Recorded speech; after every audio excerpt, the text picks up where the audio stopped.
Hi అందరికీ కూడా welcome to Telugu data channel. So ఈ రోజు నుండి అయితే మనం ఎన్సీఆర్టీ టెక్స్ట్ బుక్లో అసలు కంటెంట్ ఏమిటి అంటే సీటెట్లో కానీ లేదా కేవీఎస్ ఎగ్జామ్లో కానీ ఏ తరహా ప్రశ్నలు అడగవచ్చు అనే దాని గురించి డిస్కస్ చేయబోతున్నాం. సో ఇక్కడ మీకు స్క్రీన్ పైన టెక్స్ట్ బుక్ని మీకు డిస్ప్లే చేయడం అండ్ అదేవిధంగా ఆ టెక్స్ట్ బుక్లో ఉన్న కంటెంట్ ఏంటి అండ్ అక్కడ ఉండేటటువంటి ప్రాక్టీస్ ఎగ్జామ్స్ ఏంటి అండ్ మనకి ఎగ్జామ్ పాయింట్ ఆఫ్ వ్యూలో ఏ క్వశ్చన్స్ గతంలో వచ్చాయి అండ్ ఏవి రావడానికి అవకాశం ఉన్నాయి వంటి విషయాలు అయితే డిస్కస్ చేద్దాం.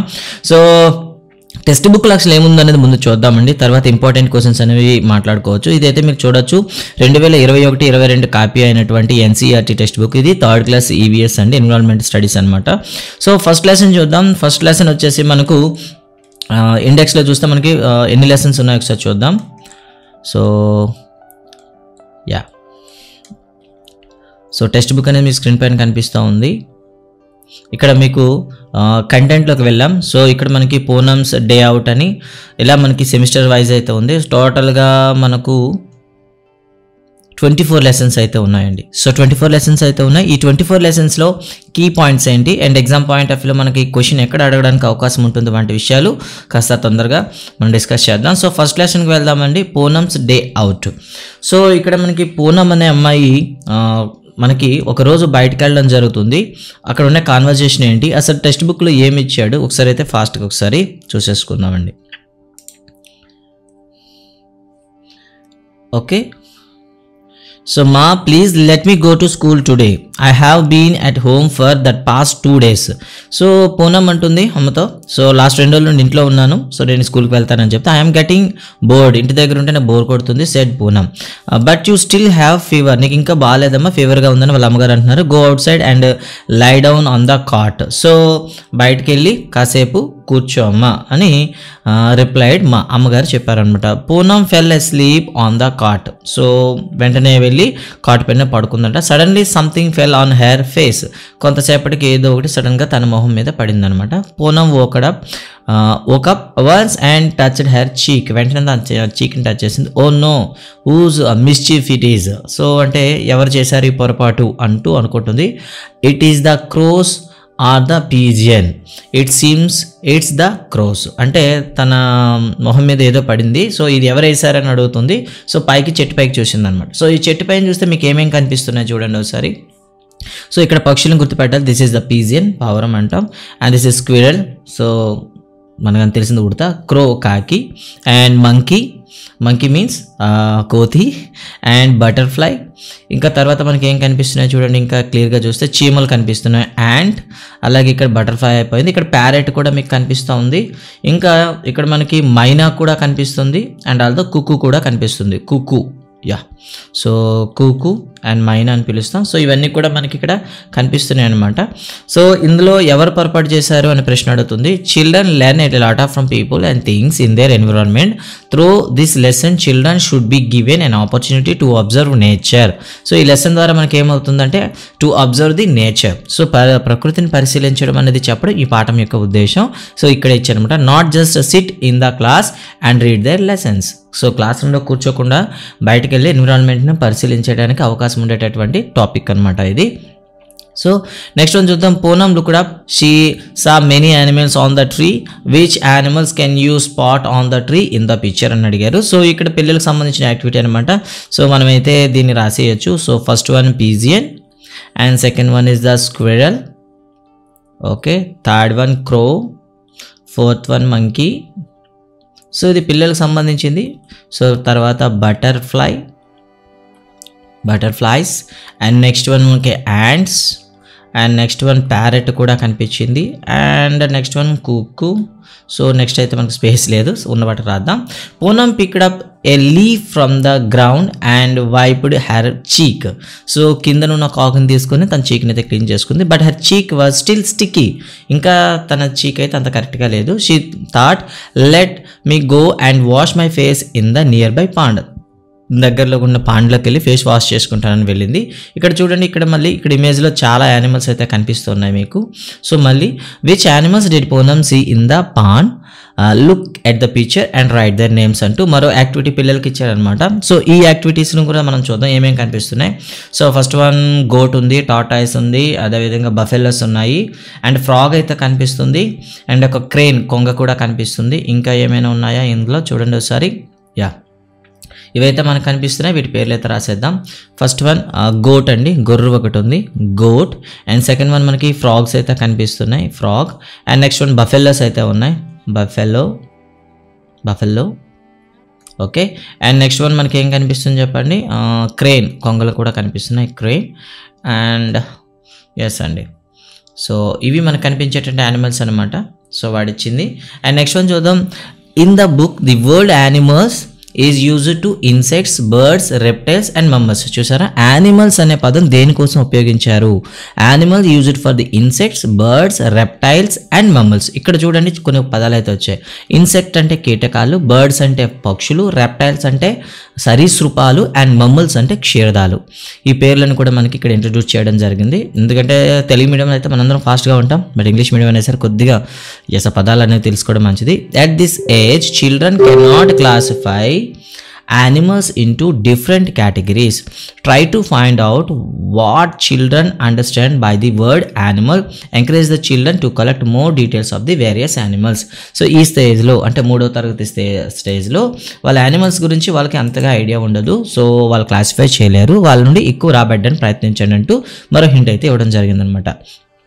Can you act like an animal seen in the pond? Which animal makes what kind of sound and movements? Try to make similar sounds. అంటూ పిల్లలకు ఒక యాక్టివిటీ ఇవ్వడం జరిగింది. పాండ్లో చూసిన యానిమల్స్ లాగా నువ్వు యాక్ట్ చేయగలవా, అంతేకాకుండా అక్కడ ఉండేటటువంటి యానిమల్స్ లాగా నువ్వు సౌండ్స్ చేయగలవా అని చెప్పాడనమాట. సో పిల్లలకు సంబంధించిన యాక్టివిటీ ఇది చేస్తారు. అండ్ తర్వాత మనకి ఏంటంటే ఎగ్జామ్ పాయింట్ ఆఫ్ వ్యూలో అడగడానికి అవకాశం ఉండే ఏరియా ఇది. సో ఏంటంటే కొన్ని యానిమల్స్ అయితే అంటే కెన్ ఫ్లై అని ఇచ్చాడు, can crawl, can walk, can hop, having wings అని ఇచ్చాడు అనమాట. సో దీనికి రిలేటెడ్గా ఉండేటటువంటి యానిమల్స్ మనం ఫైండ్ అవుట్ చేయాలి.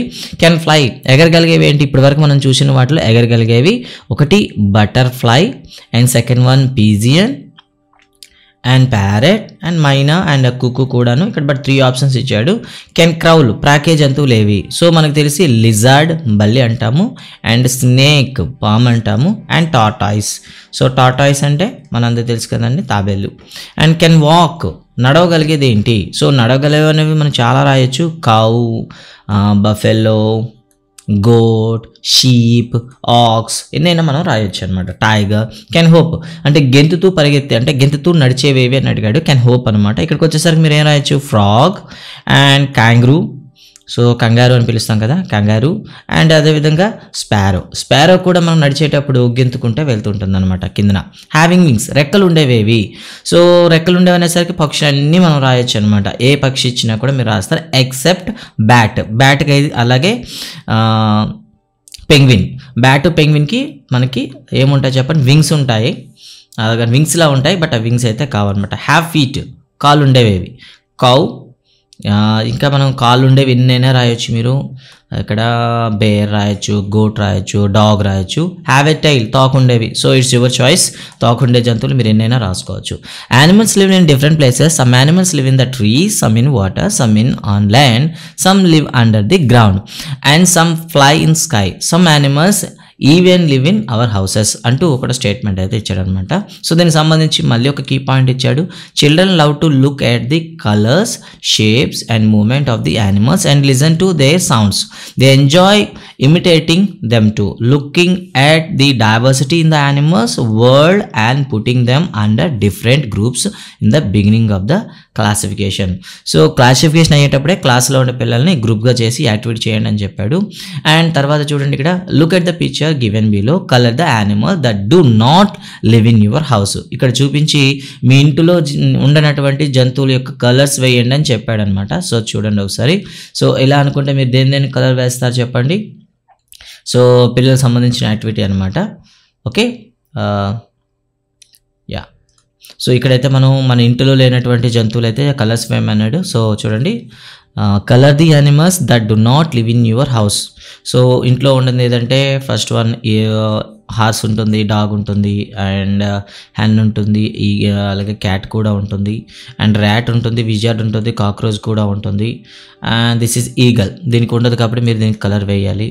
లిజర్డ్, దీనికి ఉండదు, రంగు వేయాలి. అండ్ టైగర్కి వేయాలి, అండ్ వీటికి బీటల్కి వేయాలి. అండ్ డక్ కూడా ఉంటుంది, ఫిష్ ఉండదు. సో వాటికి మీరు కలర్స్ వేస్తే సరిపోతుంది. అండ్ నెక్స్ట్ వన్ చూద్దాం. Here are some incompleted picture of animals, complete them by writing their names. So complete చేసి కలర్స్ వేయమన్నారు. తర్వాత ఒక క్రాస్ పజిల్ అయితే ఇవ్వడం జరిగింది. Find my name in the crossword అని ఇచ్చి క్లూ అయితే ఇచ్చాడు అనమాట. సో చూద్దాం. Banana is what I love eating. I spend my time jumping and leaping. So ఎక్కువగా కూడాను నేను బనానాని ఎక్కువగా తింటా ఉంటాను, ఎక్కువగా నేను లీపింగ్ చేస్తున్నాను. సో దీనికి ఆన్సర్ ఏమవుతుంది? మంకీ అవుతుంది. వాడు ఆల్రెడీ కలర్ చేసి ఇచ్చాడనమాట. On the walls webs I weave, they were insects stuck and cannot leave. So ఇదేమవుతుంది చెప్పండి? నేను గోడల పైన ఎక్కువగా వెబ్ అయితే కన్స్ట్రక్ట్ చేస్తాను, లోపలికి వచ్చిన కీటకాలు నేను బయటకు వదలన్నాను. సో ఏమవుతుంది? స్పైడర్ అవుతుంది. సో ఇది మనకి ఈ పజిల్ బాక్స్లో స్పైడర్ ఎక్కడుందో మనం ఫైండ్ అవుట్ చేస్తే సరిపోతుంది. ఫర్ ఎగ్జాంపుల్ ఎక్కడుందో చూసారా? స్పైడర్ అనమాట. I remain awake the whole night and go to sleep in the broad daylight. So రాత్రంతా నేను మెలకుగా ఉంటాను, ఓకేనా, పగలు పడుకుంటాను అని అడిగాడు. నిజానికి ఇది ఏమవుతుంది? ఓవుల్ అండి, ఓవుల్ అవుతుంది అనమాట. తర్వాత చూడండి. Crack crack crack is my sound, in water or land I'm found. So crack crack అరుస్తూ ఉంటాను, సో నేను ఎక్కడ ఉంటాను అని అడిగింది. సో ఇది ఫ్రాగ్ అండి. సో ఇక్కడ క్వశ్చన్ చూడండి. క్రాక్ క్రాక్ అనేది ఏ యానిమల్స్ చేస్తుందంటే ఫ్రాగ్ అని చెప్పుకోవాలి. I appear after rainfall. So వర్షం పడిన తర్వాత నేను కనిపిస్తాను. Have no feet, so I crawl. So నాకేముంటాయి? కాలు ఉండదు, కానీ నేను క్రౌల్ అవుతుంటాను అని అడిగింది అనమాట. సో వర్షం పడిన తర్వాత వచ్చేవి క్రౌల్ చేసేవి మనకి నత్తలండి, స్నెయిల్ అనమాట, నత్త. ఓకేనా. తర్వాత చూద్దాం. Slow and steady is my pace. Slow and steady అని చెప్పగానే మనకు గుర్తొచ్చేది టార్టాయిస్ అండి. సో కాబట్టి I always win, there is a race అంటే మనకి టార్టాయిస్ అవుతుంది అనమాట. సో చూసారు కదా, ఇలా మనకి లాజికల్గా అడగడానికి అవకాశం అయితే ఉంటుంది. సో రిడిల్ నెంబర్ 6 బేస్ చూడండి ఒకసారి. Riddle number 6 is based on the story of the Panchatantra, the hare and the tortoise. 6వది అనేది పంచతంత్ర కథల ఆధారంగా చెప్పడం జరిగింది. Tell children other stories of the Panchatantra and encourage them to read more of these అని చెప్తూ ఒక క్లూ అయితే ఇచ్చాడు. తర్వాత పేజీలో మనం చూసుకున్నట్లయితే మనకేముంది చూడండి. మనకి ఇంతకుముందు అయితే మనకి తెలుగు టెక్స్ట్ బుక్లో ఉండేది థంబ్ ఇంప్రెషన్ ఉపయోగించి మనం ఇమేజెస్ తయారు చేయడం ఇచ్చాడు అనమాట. మ్యాజిక్ విత్ ఫింగర్స్ అని ఇచ్చాడు. స్టైల్, సో ఇది స్టూడెంట్ యాక్టివిటీ. సో మన ఎగ్జామ్ పాయింట్ ఆఫ్ వ్యూలో ఇది అంత యూజ్ అయితే లేదు. అండ్ నెక్స్ట్ వన్ చూద్దాం. ఇది కూడా మనకు ఒకప్పుడు 3rd క్లాస్లో టెక్స్ట్ బుక్లో ఉండేది. సో నన్ను పట్టుకోండి అని చెప్తూ డిఫరెంట్గా పిక్చర్స్ వేసి మొత్తాన్ని కలిపి ఆ యానిమల్ని తయారు చేస్తాను అనమాట. ఓకే. అండ్ నెక్స్ట్ వన్ చూద్దాం. ఇక్కడ మనకి ఇంపార్టెంట్ అండి. కొమ్మల మీద నివసించేవి, ఆకులపైన నివసించేవి, కాండాలపైన నివసించేవి అని మనకు అడుగుతూ ఉంటాడు అనమాట. సో ఇది మనకి ఇంపార్టెంట్. ఫస్ట్ వన్ బ్రాంచెస్ పైన, చెట్టు కొమ్మల పైన నివసించేవి అంటే ఫస్ట్ వన్ ప్యారెట్ అండి. Parrot and crow and monkey, ఇవన్నీ కూడా మనకి చెట్టు కొమ్మల పైన ఉంటాయి. ఆన్ ద లీవ్స్, ఆకుల పైన ఉండేవి అంటే సాధారణంగా కీటకాలండి. సో కీటకాలన్నీ కూడా మనం ఇక్కడ రాయొచ్చు. బీటల్ రాయొచ్చు, కాటర్ పిల్లర్ రాయొచ్చు, and next one grasshopper రాయొచ్చు. ఓకే, ఇవన్నీ కూడా మనకి ఎక్కడ వస్తాయి చెప్పండి? Gross hopper. సో ఇవన్నీ కూడా ఆకుల పైన వస్తాయి. ఆన్ ద ట్రంక్, చెట్టు తొర్రల్లో ఉండేవి ఏవనంటే మనకి చెట్టు తొర్రలు అనగానే గుర్తు రావాల్సింది సో స్క్విరల్ అండి. స్క్విరల్ అంటే మనకు తెలుసు కదండి, squirrel. And next one ant and owl. So ఇవన్నీ కూడా చెట్టు తొర్రల్లో నివసిస్తూ ఉంటాయి అనమాట. ఆన్ ద గ్రౌండ్, నేలపైన నివసించే జీవులు అంటే మీరు చాలా రాయొచ్చు. అందులో సింపుల్గా అయితే ర్యాట్ రాద్దాం, స్నేక్ రాద్దాం, ర్యాబిట్ రాద్దాం, డాగ్ రాద్దాం. ఇవన్నీ కూడా నేలపైన నివసిస్తూ ఉంటాయి. అరౌండ్ ద ట్రీ చెట్టుపక్కల నివసించే జీవులేవి? ఓకేనా. సో చుట్టుపక్కల నివసించేవంటే ఫర్ ఎగ్జాంపుల్ కౌ రాయొచ్చు అండ్ ఆక్స్ రాయొచ్చు. ఇవన్నీ కూడా చెట్ల చుట్టే మనకి కనిపిస్తూ ఉంటాయి. ఇలా మీరు రాసుకోవచ్చు మీకు తెలిసిన జంతువులన్నీ. Now arrange the animals in the order their size smallest to biggest the first అని రాశారు అనమాట. ఇప్పుడు రాసినటువంటి యానిమల్ని పెద్దదాని నుండి చిన్నదానికి రాయమన్నారు. సో మీరు రాయొచ్చు. తర్వాత ఒక పజిల్ అయితే ఇచ్చాడు. In a jigsaw puzzle a picture is cut in such a way that one has really thing hard to fit the picture together. అంటే స్టూడెంట్స్కి జిగ్జాకి సంబంధించిన ఒక యాక్టివిటీ అయితే ఇవ్వడం జరిగింది. సో దాంట్లో వీళ్ళు ఏం చేస్తారంటే పిక్చర్ని ఇలా కట్ చేసేసి దాన్ని యాడ్ చేయమని పిల్లలకి ఇవ్వాలి. సో ఇదండి ఒక యాక్టివిటీ అనమాట. అండ్ నెక్స్ట్ వన్ చూద్దాం. సో ఇది మనకు ఉండేటటువంటి ఫస్ట్ లెసన్ అండి. సో ఫస్ట్ లెసన్లో మనకి అడగడానికి అవకాశం ఉండే ప్రశ్నలు ఏంటి? సో ఒకటి గ్రౌండ్ పైన ఉండేవి ఏవి, బ్రాంచెస్ పైన ఉండేవి, లీవ్స్ పైన ఉండేవి ఏంటి అనే జంతువులు. మనకి ఇంత పాత థర్డ్ క్లాస్ టెక్స్ట్ బుక్లు ఇవన్నీ ఉండేవి. అండ్ తర్వాత చూస్తాం వేలిముద్రలతో చిత్రాలు. తర్వాత ఇక్కడ కొన్ని పజిల్స్ అయితే రిడిల్స్ అడిగాడు కదా, రిడిల్స్ పైన అడుగుతాడు. Crack crack crack in water or on land I'm found అని ఇచ్చాడు. ఇలాంటి జిగ్జాగ్ క్వశ్చన్స్ ఇచ్చేటప్పుడు కూడాను, రిడిల్స్ ఇచ్చేటప్పుడు కూడా ఆన్సర్ చేయగలగాలి. అండ్ తర్వాత వచ్చేసి క్రౌల్ చేసేవేవి, వాక్ చేసేవేవి, హోప్ చేసేవి ఏంటి ఇలాంటివి అడుగుతాడు అనమాట. సో గైస్ ఇదైతే ఈ వీడియోలో. అండ్ 15 minutes అయింది. సో ఈ వీడియో ఎలా అనిపించిందో చెప్పండి. నెక్స్ట్ ప్రతి లెసన్ కూడా నేను ఇలాగే మీకు టెక్స్ట్ బుక్ అని స్క్రీన్ పైన ఎక్స్ప్లెయిన్ చేయడం జరుగుతుంది. సో డెఫినెట్గా మీకు నచ్చుతుంది అనుకున్నాను. Thank you very much. Bye.